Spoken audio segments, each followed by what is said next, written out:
Hey, Smithy here, and I'm here to talk about Shantae Half-Genie Hero, available for pretty much all platforms and PC. Sorry, there's no 3DS port at the moment, but I'm sure they'll probably get on that eventually.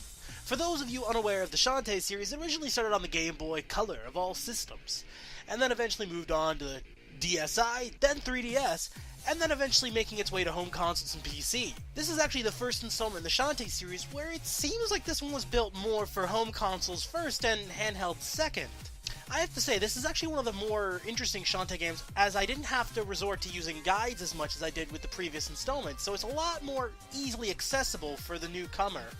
But at the same time, there are still a lot of hidden collectibles that are pretty fun to go out of your way to get for the more seasoned player. One new improvement to this new Shantae game is transformations are actually a lot easier to pull off than they've ever been. Instead of having to hold a button and then wait for the exact beat to come up to get the transformation you want, now it's just tap the button and then wait for the transformation you want to appear on screen and then select it. Pretty straightforward. The music and graphics this time around are also drop-dead gorgeous. I love the visuals and I love the audio. Especially that opening tune recorded by Christina V. Here's a quick little sample of it.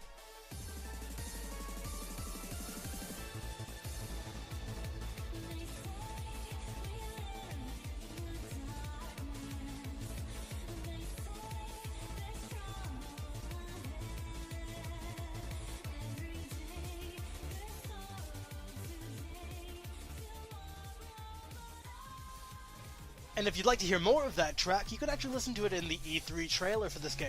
The story this time around in Shantae Half-Genie Hero is Shantae wakes up from a dream, a prophetic dream of sorts, telling her that there'll be some great calamity that will destroy the genie world as well as the rest of the world, and it is her job to stop it. So she does. A lot of the submissions in the game pretty much evolve around that main plot, so there's a series of subplots that just kind of rotate around the whole world's gonna end, and it's kind of just a lot of miscommunication and junk.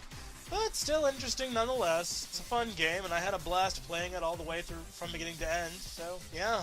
So despite this being technically one of the weaker stories in the Shantae series, it's still a pretty good game overall.